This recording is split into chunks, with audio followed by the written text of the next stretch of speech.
Hello everyone. I'm a little bit bigger right now because I don't have any recording for a game right now. Yesterday evening I was recording and I did 2 videos. And when I was done, and they were really good, really exciting videos, but it turns out the microphone setting was off, so you can only hear game sounds. So I decided to, well, give editing another go, and hopefully it'll work. And, well, I'll voice over and try to talk about the game as the video rolls on. So without any further ado, this is basically episode 16 and 17 combined into one really special. I made a mistake. I made a boo-boo. I need a band-aid episode. Here we go. And starting off, we are going to make the upgrade for the mining drill arm for the prawn suit. The drill arm will prove extremely useful, but we'll see that later on. As with the plans for the episode, I'm not really going to use it yet. Anyway, let's go back to the Cyclops. My beautiful idiot in a tub. And unload everything. Everything in its own little compartment.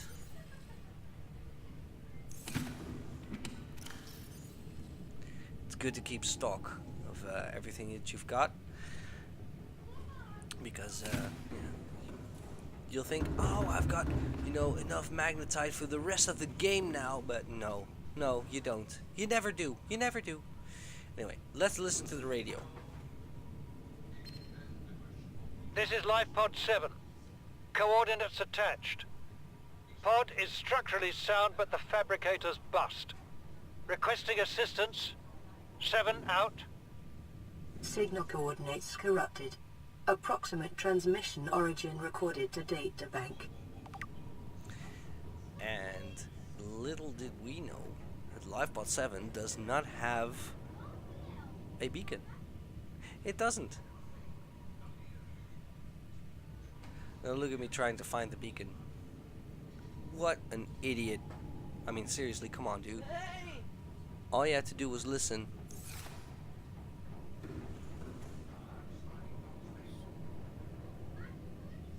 Engine powering up. Anyway, let's get to where we need to go, right? A long trip ahead of us. Now, because my microphone was off, I have absolutely no idea what I was talking about. Thankfully, I can cut this short. Look at me, still looking for, clues to where the beacon might be. And here it says, transmission origin approximately 1 kilometer southwest of the Aurora stern section. So we don't exactly know where it is. Look at that stupid face, thinking, what?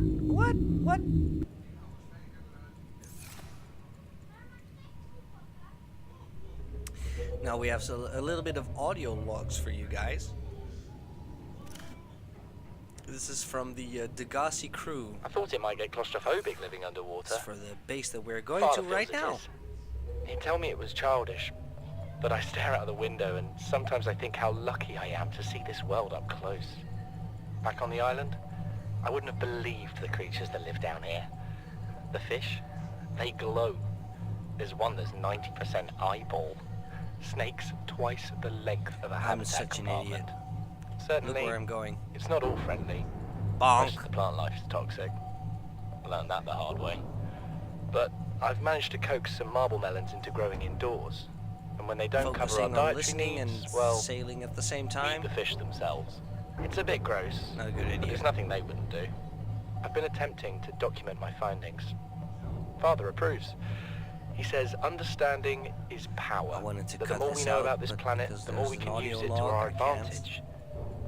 I'm just doing it because it's fun. So here's me It's enjoying, not easy without proper equipment and enjoying network access. me But the being old-fashioned an way, idiot. observing, taking notes, testing theories, shows me the world in a way a spectroscopic analysis never could. Lately, I've been watching the crab snakes. They ambush their prey as it tries to feed on the mushrooms they hide in. What they don't eat settles on the seabed, which fertilizes the mushrooms, which feeds the herbivores, and so the chain continues. Co-evolution gives me the fuzzies. Bart is a dork, but he is very, very useful in the story. As is Marguerite, one of his co-survivors. Something incredible just happened.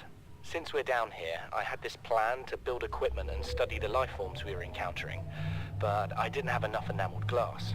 So, I started looking for a natural substrate that would strengthen the glass we have, and those stalker teeth we've been finding fit the bill. Only, well, we needed more. That's when Marguerite got interested. She actually listened to me, more than I can say for father, and I worked up the courage to talk about my more tentative theories. When I told her they were attracted to metal deposits, that their teeth get dislodged when they pick them up, her eyes narrowed and she dashed out of the room. 3 hours later, she came back, her pack loaded down with stalker teeth. I asked her about it. She shrugged and said my theories were good. Said she had the meeting out of the palm of her hand. I think she meant it literally. She is incredible. She went out to the kelp forest armed with just a heat blade and went fin to fin with a pack of stalkers. On the one hand, that is the coolest thing I have ever heard. On the other, well, I hope the stalkers didn't come off worse than Marguerite did. She had a huge gash on her forearm.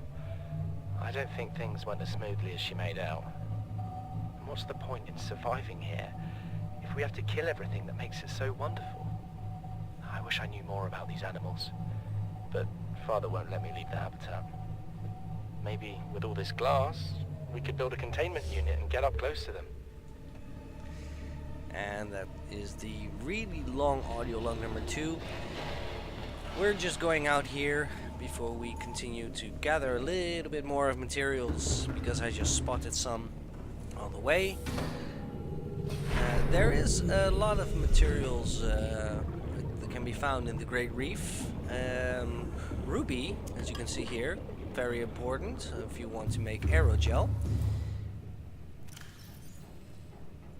I'm putting on the drill arm just in case, and this was actually one of the best decisions yet, but we'll get to that later. This is Life Pod 2, coordinates attached. We're way past our safe depth and bleeding O2.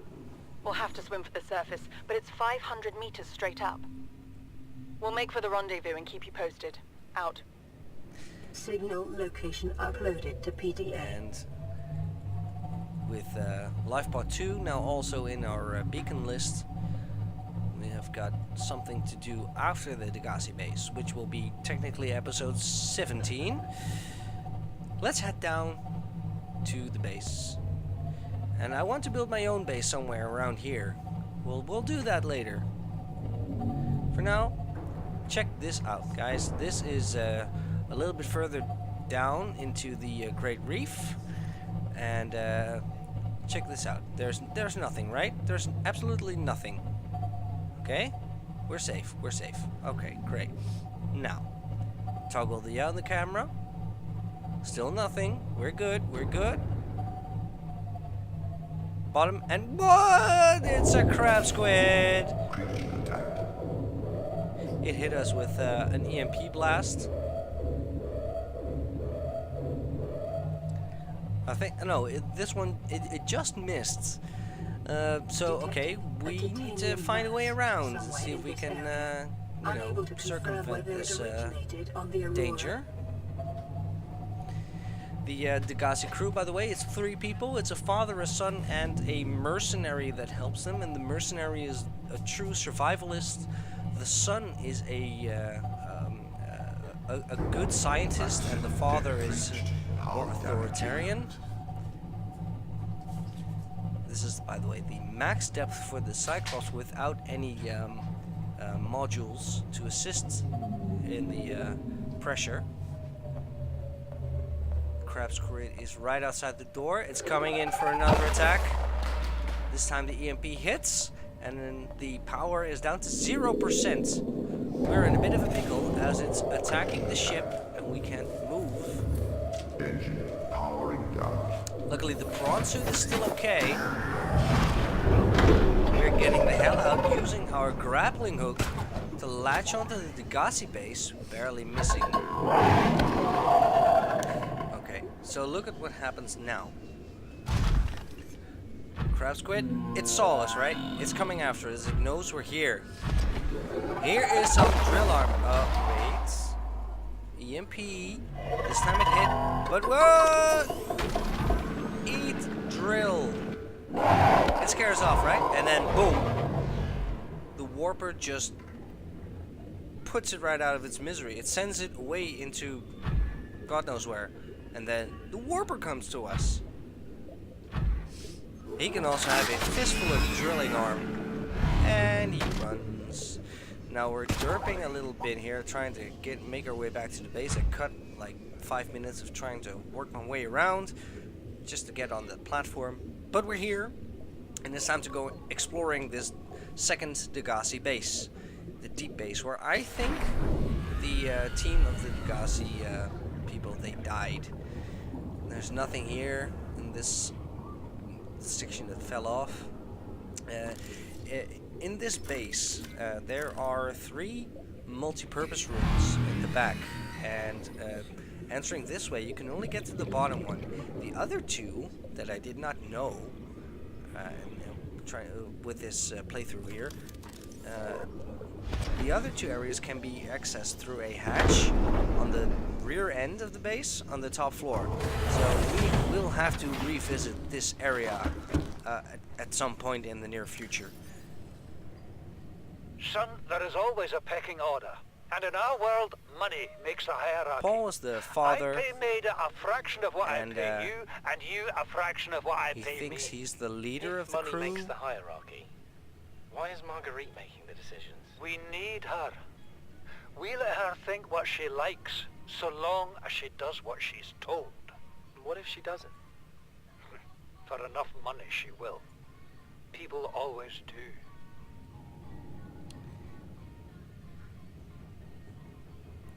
Please, This stop is all fighting audio and log listen. stuff that we picked up inside this sick. base.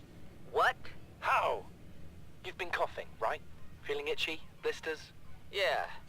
The biometrics would have warned us if we were sick. It's something new. It's not in the database. Come on, then. What's it gonna do? Turn us inside out? Dissolve us into jelly? It's an alien bacteria. It's everywhere. Every organism on this planet. It's altering our genetic code. How are the creatures surviving if they're infected? I don't know yet. Want me to cut some of them open for you? Find out what makes them tick? No. Just tell me what you need, son. Materials, equipment. Just... Can I have some quiet? I need some time to think. And that is it for the logs, I believe, for now. No.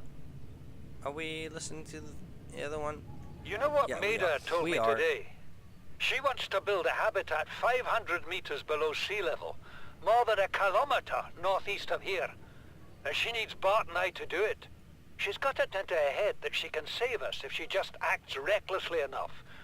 But I've hauled Star Wars to Neptune, Plasteel to the Federation.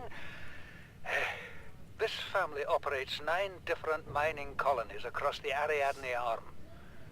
Maida thinks she's better suited to lead. Her contract still says otherwise. But I just cannot damn well tell whether it's the stupidest idea I ever heard, or my only hope. I turned 80 years old last week. I thought I had another 80 in me, but marooned on this planet, there's no swapping out of my liver when the old one fails. Here, I'm mortal. And Maida is useful. So, it's my responsibility to make a decision. Return to the island and hope whatever knocked the Degassi out of the sky won't do the same to the rescue ship. Or take us deeper in search of answers. And all the while be hoping old age gets me before the sea monsters do. I'll give Maida just one thing. She was right about these caves. There's enough lithium there to fabricate 100 tons of plasteel.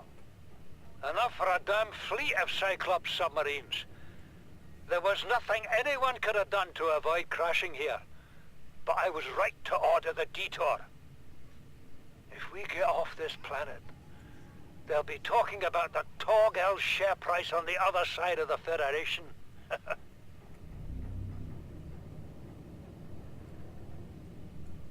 Oh, by the way, this is my cat in the screen. She's so sweet. Her name is Dora. Came out of nowhere. She was named after Dora the Explorer, Alien the Kraken, bigger than a English Cyclops. and Spanish talking Tore a cartoon hole for children. clear through And the she was the first reinforced one hull. to explore outside of Barely the got nest. my breather in time. I told her. I said others would come.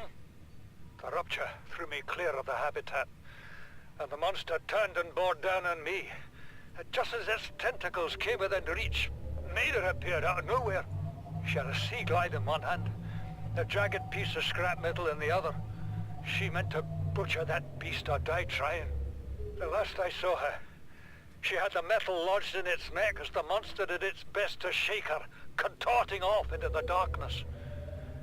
I'm certain she got her wish, one way or another. Then I thought I saw a light deep below me. I hoped maybe Bart had swum clear. I followed it. Now I wonder whether I saw anything at all. My oxygen is low. The habitat is gone. I can't see the sky. Something surely has the scent of my blood. Alrighty then. That was a lot of audio logs for you guys. Now let's break it up with a little bit of action. I saw what seemed like a puff of green smoke. There it is. I can't go deeper with the Cyclops because of the narrow corridors to trying to navigate, and basically the altitude. I'm also not using the prawn suit.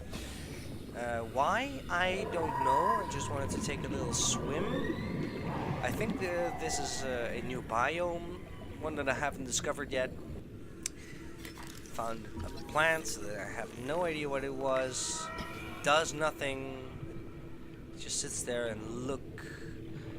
There is a lot of stuff here for us to find, but I don't think we're supposed to go here just yet. So we scouted around, we took a little look, and it's time to head back to the Cyclops.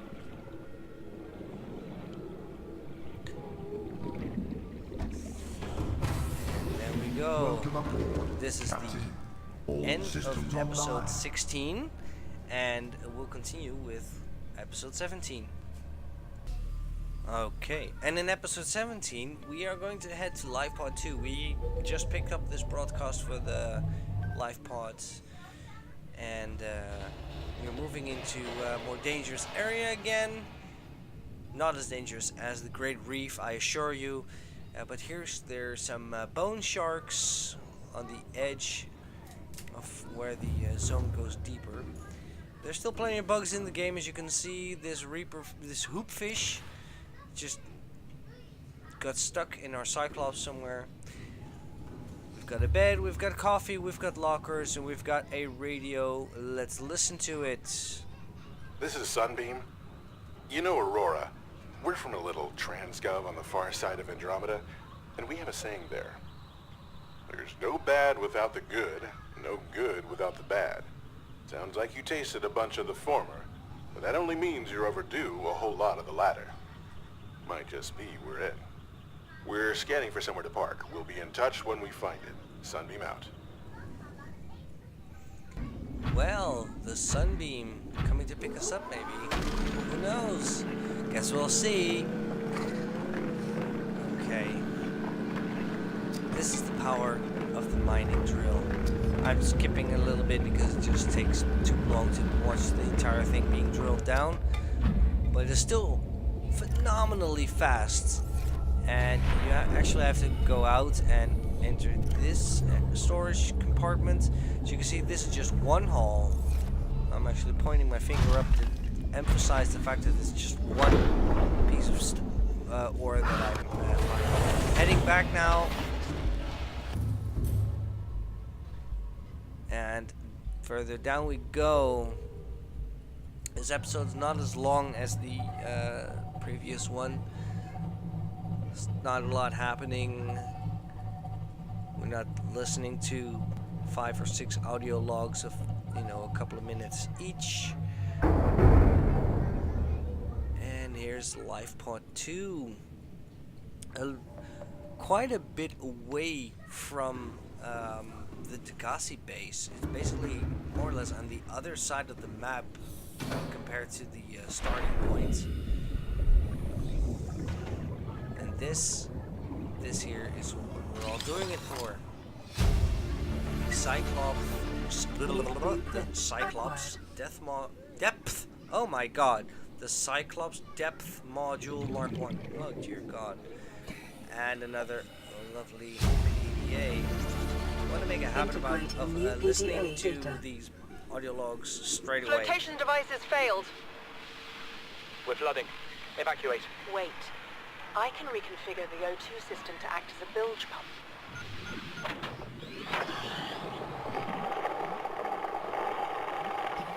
It's working. Okay, good news. We're alive and we've stopped sinking. Bad? The oxygen's going to run out in 30 minutes and we're 500 meters down. What do we do? We'll have to use the remaining juice to send a distress call and build whatever gear we can. Then we find a way to the surface.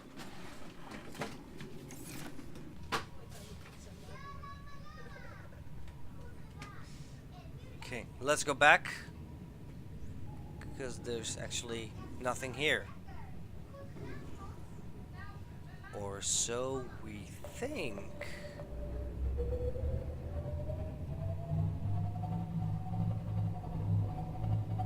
See that giant opening over there? That one. It is a grand cave entrance. You know what that means? That means it is made for the big vessels like the Cyclops. Because, you know, it's still a game. It was made especially for the Cyclops to fit through.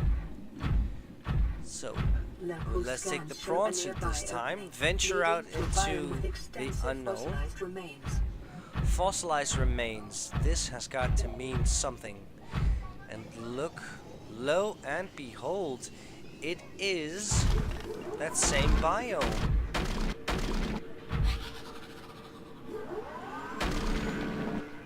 You know, these guys can just fuck right off. Plenty of drill arm for them. Tally-ho! It's not damaging the equipment. Another mountain of titanium for us to pick up. That's useful. Can always use that.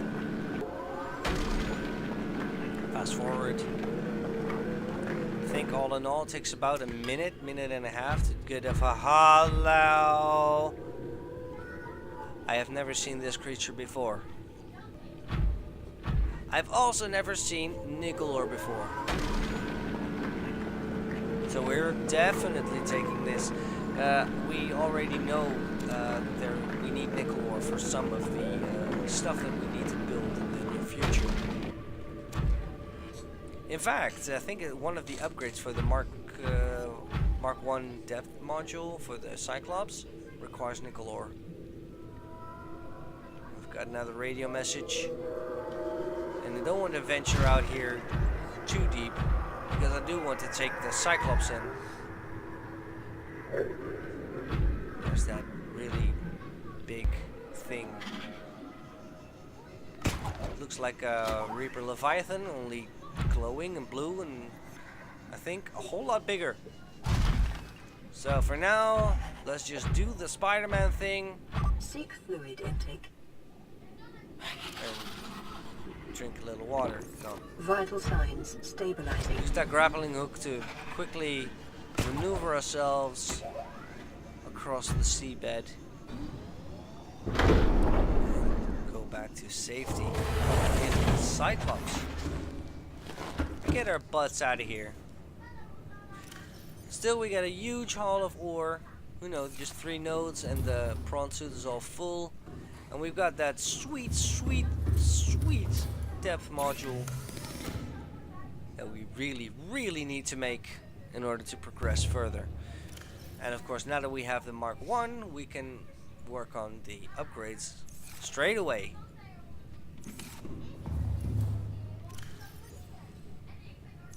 There we go.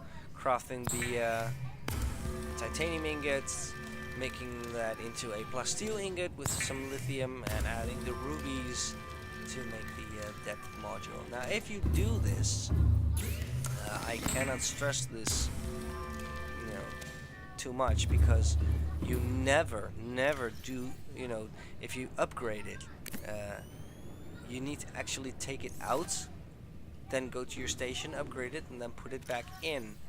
Meaning that if you are below 500 meters in depth when you take it out, you will immediately start taking hull damage.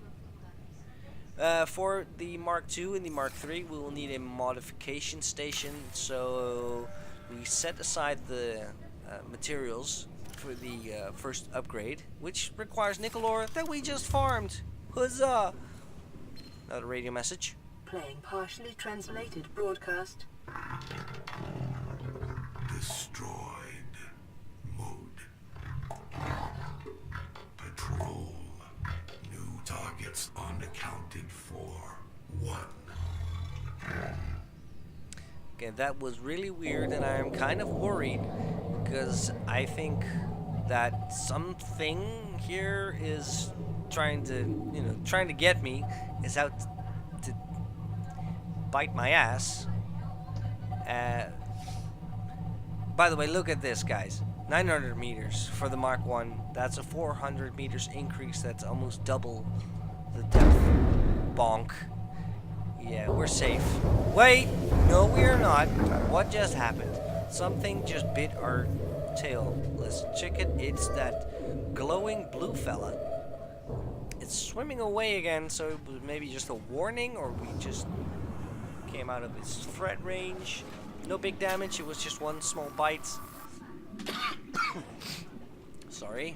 Let's go out to repair and resume our trek. Going back to base. But what's this? Something here is not right. There's a cloud in the water. Let's go investigate this. I'm kind of worried what it might be, but I'm also quite curious. I'm switching my camera to the bottom in case I ran into stuff. And what is this? There is an island, ladies and gentlemen, an island in a game that's supposed to be underwater. Then I do the same thing, look below, look back up, and wait, there's actually a tower there. Then we close in on the island, and below there are more what look like structures with cables attached everywhere. It's really ominous, quite strange, alien looking. I don't know what it is. And then finally we spot a door on the right over there, that little green triangle thing. And that marks the end of episode 17. The next will be exploring the island. Thank you for watching.